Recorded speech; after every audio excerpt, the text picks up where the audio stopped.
Bapak dan Ibu mahasiswa PJJ PAI YIN Syekh Nurjati, alhamdulillah kita bertemu kembali dengan saya Emma Husaimah dalam perkuliahan Bahasa Indonesia.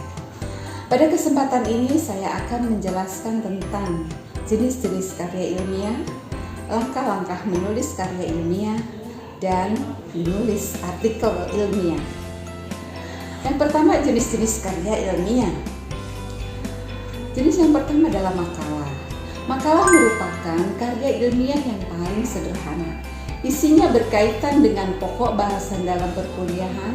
Strukturnya sederhana, terdiri atas 3 bab. Bab pertama adalah pendahuluan, bab kedua pembahasan, dan bab ketiga kesimpulan. Artikel ilmiah. Artikel ilmiah merupakan karya tulis yang sistematis tentang hasil penelitian atau kajian pustaka yang ditulis sesuai dengan ketentuan atau gaya selingkung yang ditetapkan dan disampaikan kepada masyarakat ilmiah bidang tertentu.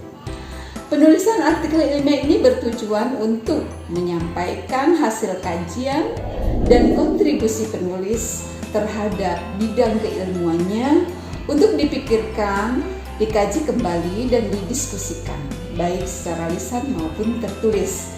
Biasanya dipublikasikan di jurnal ilmiah. Selanjutnya skripsi. Skripsi adalah karya tulis ilmiah mahasiswa untuk melengkapi syarat mendapatkan gelar sarjana atau S1. Selanjutnya tesis. Tesis adalah jenis karya ilmiah yang bobot ilmiahnya lebih dalam dan tajam dibandingkan skripsi. Tesis dibuat untuk menyelesaikan pendidikan strata 2 atau magister. Selanjutnya disertasi. Disertasi merupakan karya ilmiah puncak yang dibuat guna mencapai gelar doktor. Bapak dan Ibu yang berbahagia, selanjutnya saya akan menjelaskan langkah-langkah menulis karya ilmiah. Langkah yang pertama adalah menetapkan tema atau topik. Tema merupakan pemikiran yang menjiwai isi tulisan, sedangkan topik merupakan pokok pikiran atau pokok pembicaraan.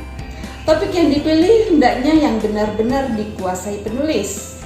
Bahan-bahan penulisan mudah didapat dan merupakan topik yang kekinian. Langkah kedua adalah merumuskan tujuan penulisan. Tujuan penulisan menulis untuk menginformasikan kepada pembaca tentang bahaya permainan game online bagi anak-anak.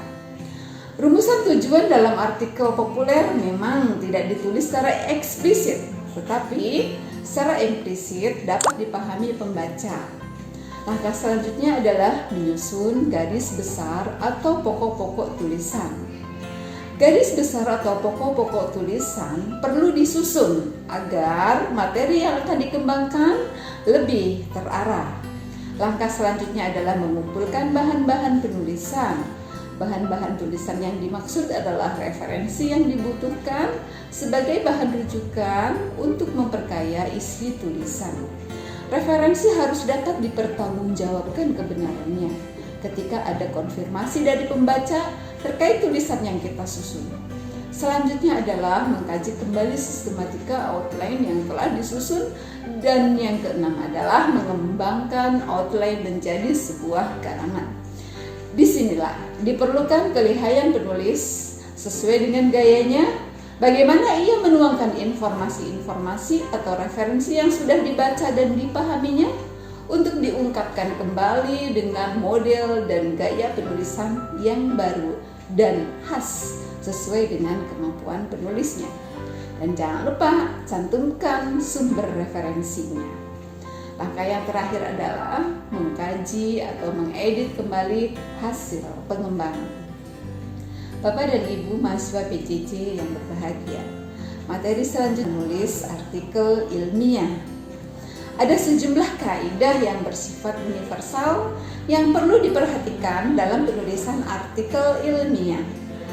Kaidah-kaidah yang dimaksud meliputi yang pertama penggunaan bahasa baku, yang kedua sistematika tulisan, yang ketiga aturan merujuk, yang keempat aturan penyajian tabel dan gambar, dan kelima aturan menulis daftar rujukan.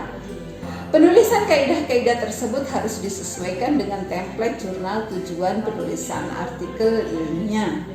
Sistematika penulisan artikel ilmiah yang umumnya digunakan meliputi judul, nama dan keterangan penulis, abstrak dan kata kunci, pendahuluan, metode, pembahasan, kesimpulan dan saran, serta daftar pustaka.